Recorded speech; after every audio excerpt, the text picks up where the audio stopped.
Hi guys, this is a video talking about completing the square. So you want to make sure that you write down the 4 problems that are shown on your screen and work them with me.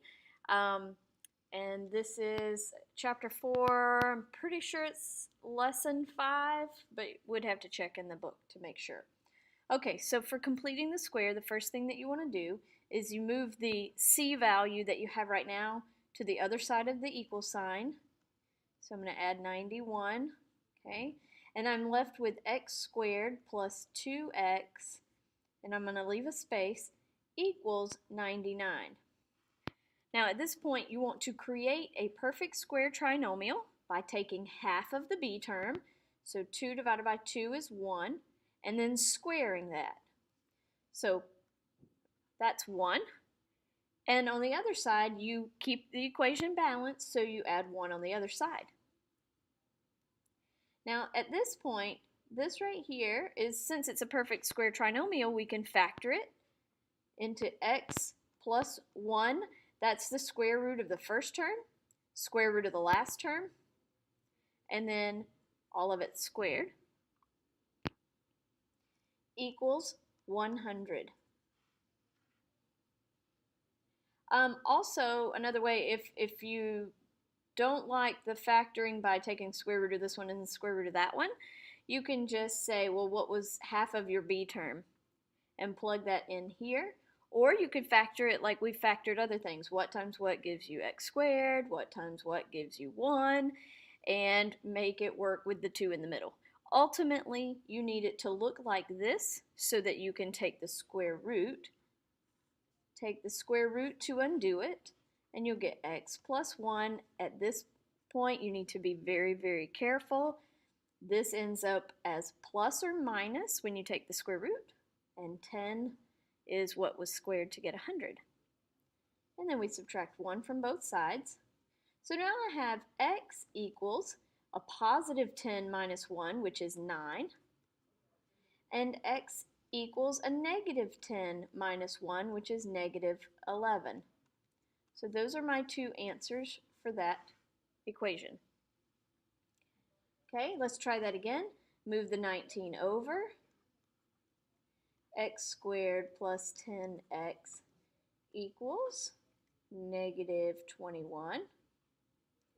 Take half of the b term and square it.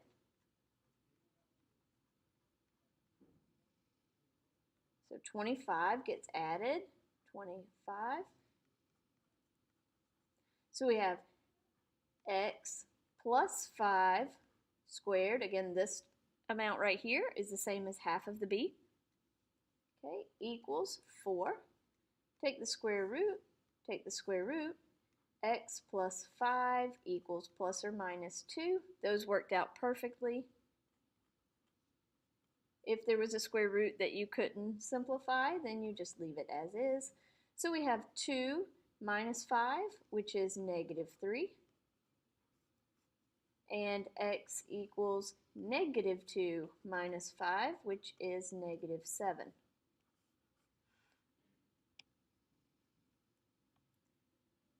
Okay, let's try the last 2. These have leading coefficients that are not 1. So notice in these 2 problems we did not have a leading coefficient, and now we do. So we're going to say 10x squared plus 20x, move the 41 over, so it'll be plus 41 over there, equals 51. Now at this point you cannot take half of the b and square it because there is a 10 out front here. And the goal is to make a perfect square trinomial. This is not a perfect square, so it won't be able to be factored correctly. So we need to take the 10 out, leave x squared plus 2x equals 51. Now you can take half of the b term and square it. So half of 2 is 1, squared is 1. But be very careful. The 1 here means that the total amount added onto this side was 10 because this is going to distribute back in if you were to do it that way. So you actually added 10, so you're going to add 10 over here. Keep the 10 and factor here, x plus 1 squared equals 61, divide by 10, divide by 10.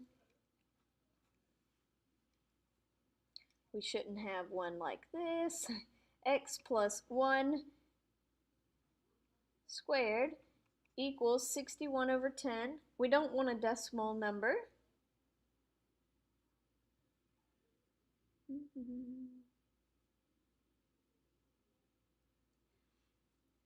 At this point, I'm not going to give you one like this on the test or on the quiz because I want to go over, or on the midterm, because I want to go over this before before you start really getting into it. But in this case, it would be square root of 61 over 10, and you would have to say, okay, well, both of these numbers have a square root, so it's 61 square root 10, and then you'd have to get the 10 without a square root. So you'd multiply it by square root of 10 over square root of 10, okay, which would end up equaling 10 in the denominator, because 100, 10 times 10 is 100, and the square root of 100 is 10. And then here on the top, it would be the square root of 610. And then, of course, at that point, x plus 1, because we took the square root, x plus 1 would equal the square root of 610 over 10, and then move the 1 over.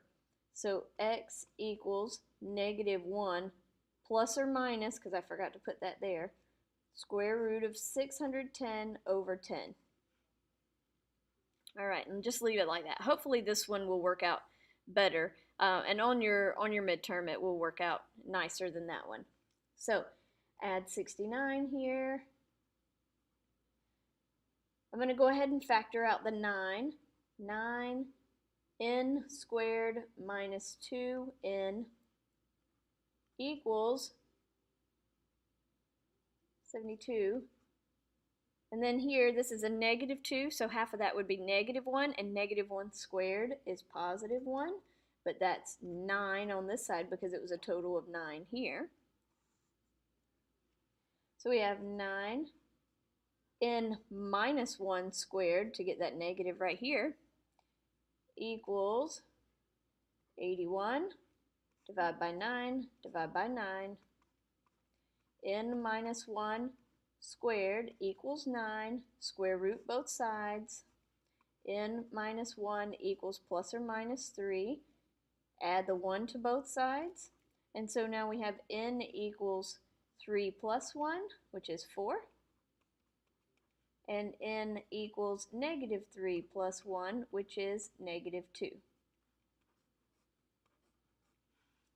So those are the ways that you can solve quadratics by completing the square. All right, hope this helps.